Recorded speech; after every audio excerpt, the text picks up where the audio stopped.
Good morning friends, this is Vivekananda Sinha from Future in Hands. दोस्तों, आज मैं आपके सामने एक्सेल का एक बहुत ही interesting topic and important topic के बारे में डिस्कशन करने वाला हूं। दोस्तों, जब हम लोग ऑफिसेज में एक्सेल में काम करते हैं तो काफ़ी बार ऐसा सिनेरियोज आता है कि हमारा जो सोर्स डेटा होता है that is in notepad file. जी हाँ दोस्तों, टेक्स्ट फाइल और नोटपैड फाइल जनरली कब जनरेट होते हैं, जब हम किसी सॉफ्टवेयर से, जैसे ERP एप्लीकेशंस हो गया या CRM के एप्लीकेशंस हो गया या कोई और एप्लीकेशंस हो गया जहां पर हम डेटा को इंपोर्ट करते हैं। सो नॉर्मली वो नोटपैड फाइल या टेक्स्ट फाइल में डेटा आता है। नाउ जब हम उसे एक्सेल में लेके जाते हैं टू क्रिएट सम रिपोर्ट्स और to do some data analysis, so काफ़ी मैनुअल एक्सरसाइज हो जाता है। हम नॉर्मली कॉपी करते हैं, एक्सेल में पेस्ट करते हैं और सबसे बड़ा चैलेंजेस तो उसके बाद होता है कि जब हमें डेटा को क्लीनिंग करना पड़ता है, क्योंकि नोटपैड में डेटा स्टोर करने का मतलब ही हो गया कि हर एक चीज़ टेक्स्ट में होता है। बीट भी डेट, बीट भी एनी नंबर्स, बीट भी करेंसी, जो भी होते हैं वो टेक्स्ट में होता है। जब हम उसे एक्सेल में लेके जाते हैं तो उसे हमें मैनुअल काम करना पड़ता है और काफ़ी टाइम टेकिंग होता है। ये तो चलिए एक बार आपने कर लिया, बट लेट्स से कि नेक्स्ट डे इसी तरह का एक और नोटपैड फाइल आ गया। So it is basically very time consuming, काफी मैनुअल एफर्ट्स होता है और मिस्टेक्स होने के भी चांसेस होते हैं। सो दोस्तों, आज के इस ट्यूटोरियल में मैं आपको बताऊंगा कि किस तरह से एक ऑटोमेटेड मेथड में आप एक्सेल के डेटा को फेच कर सकते हैं, और ना कि सिर्फ फेच कर सकते हैं, डेटा को क्लीन भी कर सकते हैं, और वो भी एक ऑटोमेटेड तरीके से एंड विदाउट एनी प्रोग्रामिंग। जी हाँ दोस्तों, कोई प्रोग्रामिंग हम यूज नहीं करेंगे। सो सबसे इंटरेस्टिंग बात यह है कि कल के दिन अगर आपका फाइल चेंज होता है या डेटा चेंज होते हैं, I just refresh the data और ऑटोमेटिकली उसी लॉजिक के बेसिस पे आपका डेटा फिर से नोटपैड से एक्सेल में आ जाएगा। सो चलिए सिस्टम पे चलते हैं।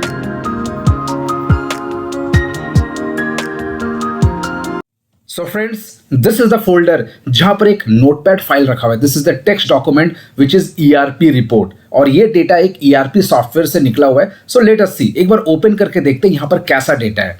सो I just double click. Now this is the file. मैं एक बार मैक्सिमाइज कर देता हूं। So this is a notepad file, text file. So friends, इस डेटा को देख रहे हो, this is very complex data, एक मतलब अनस्ट्रक्चर्ड डेटा है, बैड डेटा है। अगर मैं नीचे स्क्रॉल करूंगा, so I am getting some data like this. यहाँ पर कुछ मल्टी कॉलम्स हैं, कुछ डेट्स के हैं, कुछ आपके करेंसी है, फिगर्स है, कुछ यहाँ पर फिर आपके कुछ रोज जो है वो रिपीट हो रहा है, then header is repeating, then a blank, और इसी तरह से नीचे रिपीट होता जा रहा है। देख रहे हो आप? सो this is very complex data और नीचे तक है। अगर इसको मैं एक्सेल में मैनुअली करना चाहूँगा, सो ये काफ़ी टाइम टेकिंग होगा, मिस्टेक्स होने के भी चांसेस होंगे, और अगर इसी तरह के रिपोर्ट मेरे पास डेली आते तो आप समझ सकते हो कितना टाइम कंज्यूम होगा ये मैनुअल काम करने के लिए। सो आज हम देखेंगे कि इस अनस्ट्रक्चर्ड डेटा को एक्सेल में कैसे हम इंपोर्ट करें मैजिकली, और फिर डेटा को क्लीनिंग भी करेंगे। तो हम आज दो एस्पेक्ट देखेंगे, नॉट ओनली डेटा फेच, मैं डेटा सिर्फ फेच ही नहीं करूंगा, डेटा को क्लीन भी करूंगा। सो फ्रेंड्स, वीडियो को बिना स्किप किए हुए दिखेगा, बिकॉज यहाँ पर बहुत छोटे छोटे से स्टेप्स है and each and every step is very important. चलिए, तो फिर मैं एक्सेल में चलता हूं और एक्सेल में इसको इंपोर्ट करता हूं। तो let us close this file, इसको मैं क्लोज कर देता हूं। So friends, this is a blank Excel file, और यहां पर मैं उस नोटपैड के डेटा को इंपोर्ट करूंगा in structured way. So let us see. So what I'll do, I'll go to data tab, और data tab में this area which is get and transform data. So friends, this is a Power Query which we are going to use to extract this data. So Power Query is started from 2013 version. 2013 में Power Query अलग से install करना पड़ता था. So later version में depending upon the edition of your Microsoft Office आपके पास ये options मिलते हैं. Now this is get and transform data. तो यहाँ पर आपके पास option आ रहा है from text CSV. So let us click on this option. So friends, in this window you have to select that notepad file. So मैंने desktop में My Report नाम का एक फोल्डर है, वहां पर रखा हुआ है। So I browsed for that folder और मैं इसको सिलेक्ट करके कर देता हूं import. जैसे मैं import में क्लिक करूंगा, सो ये कुछ मैनिपुलेशंस करके आपके पास एक सामने विंडो ओपन कर देगा, और यहाँ पर एक स्नैपशॉट दिखा रहा है आपके डेटा को कि किस तरह का डेटा है आपके उस टेक्स्ट फाइल में। So I am getting this load button and transform data and cancel, क्योंकि मुझे डेटा को सिर्फ फेच नहीं करना है, डेटा को फेच करने के साथ साथ मुझे उसमें मैनिपुलेशंस करना है, डेटा को क्लीन करना है। That's the reason I will go with this transform data. Let us click on this one, और जैसे मैं ट्रांसफॉर्म डेटा में क्लिक करूंगा, so I am getting this power query editor which is very advance tool, काफी powerful है, काफी flexible है। सो सबसे पहले मैं क्या करूंगा, यहां पर अनवांटेड चीज को मैं डिलीट करूंगा, बीट भी रोज, बीट भी कॉलम, जैसे हम एक्सेल में करते हैं। एक्सेल और पावर क्वेरी में डिफरेंस क्या है? एक्सेल में मुझे बार बार एक ही चीज को करना पड़ेगा। लेट्स से एक बार तो मैंने कर लिया कि एक नोटपैड के डेटा को मैंने एक्सेल में फेच किया है। नेक्स्ट टाइम अगर कोई और नोटपैड आता है, so I have to do the same steps. Power query में वो टेंशन नहीं है, बिकॉज पावर क्वेरी में मैं कोई भी काम करूंगा in this interface, right side में वो सारे स्टेप्स अप्लाई होते जाते हैं और रिकॉर्ड होते जाते हैं। आप अभी देखोगे आपके स्टेप्स लिस्ट डाउन होते जाएंगे। सो नेक्स्ट टाइम क्या होगा, इस क्वेरी को अगर मैं फिर से रन करूंगा तो ऑटोमेटिकली वो स्टेप्स अप्लाई हो जाएगा जो एक्सेल में हमें मैनुअल करना पड़ता था। सो लेट अस सी। सबसे पहले मैं अनवांटेड कॉलम्स को हटा देता हूं जो मुझे नहीं चाहिए। So what I will do, जो मुझे चाहिए मैं क्या करूंगा, उसको सिलेक्ट कर देता हूं। Let's say this column is required, मैं कंट्रोल प्रेस करके इसे सिलेक्ट कर दूंगा, इसे सिलेक्ट कर दूंगा। और जो कॉलम्स आपको नहीं चाहिए उसको आप सिलेक्ट मत कीजिए। Let us use this one, this one, this one. Control press करके मैं कर रहा हूं,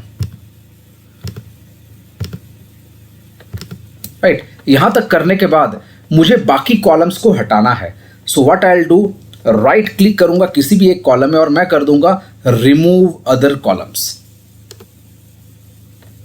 सो यहां पर मेरे पास डेटा आ गया जो मुझे कॉलम्स चाहिए था। सो यहां पर आप देख रहे हो ब्लैंक रोज है और नीचे जैसे मैं जाऊंगा और भी आपको ब्लैंक रोज दिखेगा। इसी तरह से रिपीटेड डेटा, तो मुझे क्या करना है, I just wanted to remove all the blank rose.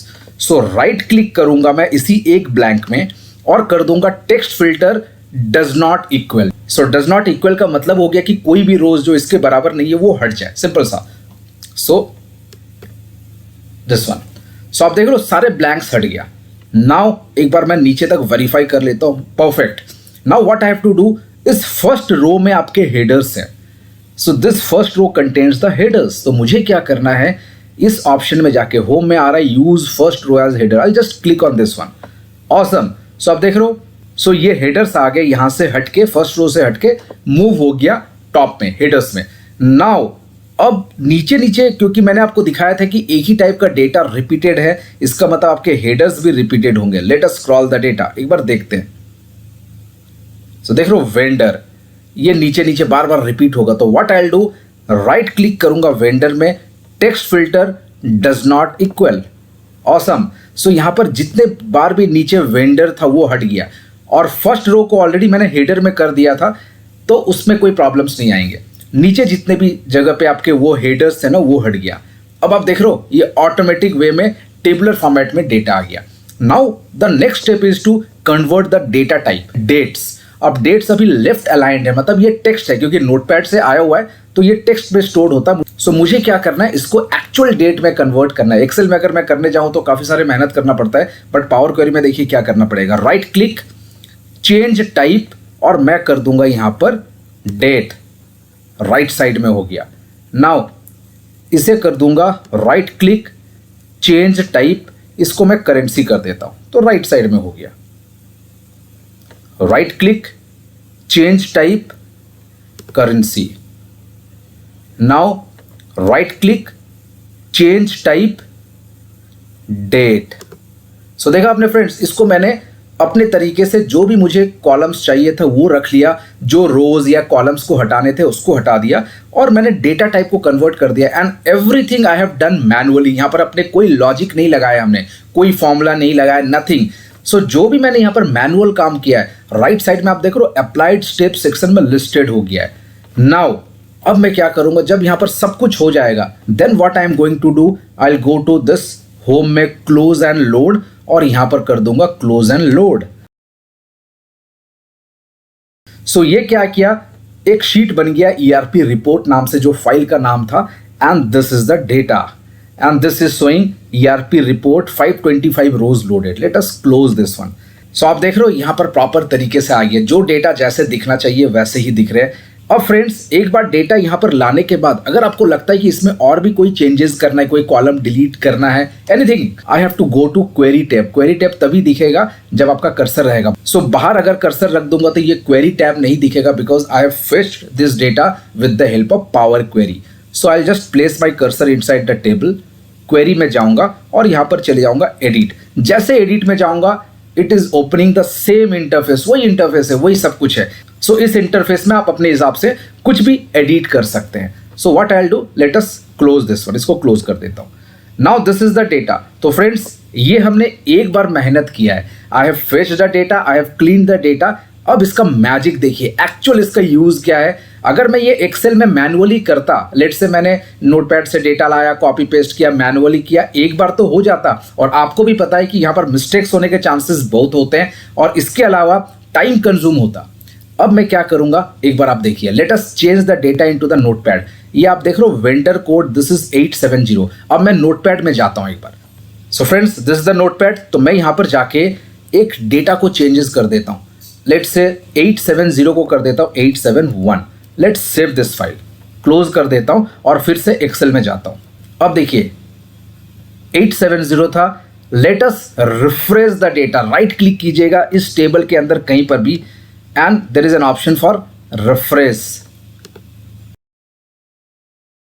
So देखा आपने, this is showing the updated data. मतलब आपका ये नोटपैड से लिंक्ड हो गया. वहां पर आप कोई भी चेंजेस करोगे, यहां पर सिर्फ आपको रिफ्रेश करना है. All the steps would be automatically applied. बस ये ध्यान रखना है कि वहां पर हमने ERP रिपोर्ट नाम से फाइल को इंटीग्रेट किया हुआ है, तो नाम सेम होना चाहिए, डेटा कोई भी चेंजेस हो सकता. मतलब कल के दिन अगर आपके पास कोई और सिमिलर नोटपैड आता है तो आपको रिप्लेस करना है उस लोकेशन में बस. And then just refresh the data. मतलब build it once and use forever. So friends, I hope you enjoyed this trick and I'm sure you will implement this trick in your offices. So friends, अब से अगर कोई भी notepad का data आपके पास आता है, you can just use this trick and rock in your offices. So friends, for your reference, I have kept the link of that notepad file in the description box. उसमें जाइए, उस notepad को download कीजिए and you can try it in your system. So friends, अभी तक अगर आपने हमारे YouTube चैनल को सब्सक्राइब नहीं किया तो please subscribe this channel because this is your channel. और रेगुलरली हम ऐसे इंपॉर्टेंट टॉपिक्स पे बात करते रहते हैं जो आपके रेगुलर एक्टिविटीज होता है ऑफिसेज में, और इन ट्रिक्स को यूज करके आप अपना काफी टाइम एंड एफर्ट्स को सेव कर सकते हैं. So till then take care, bye and have a great day.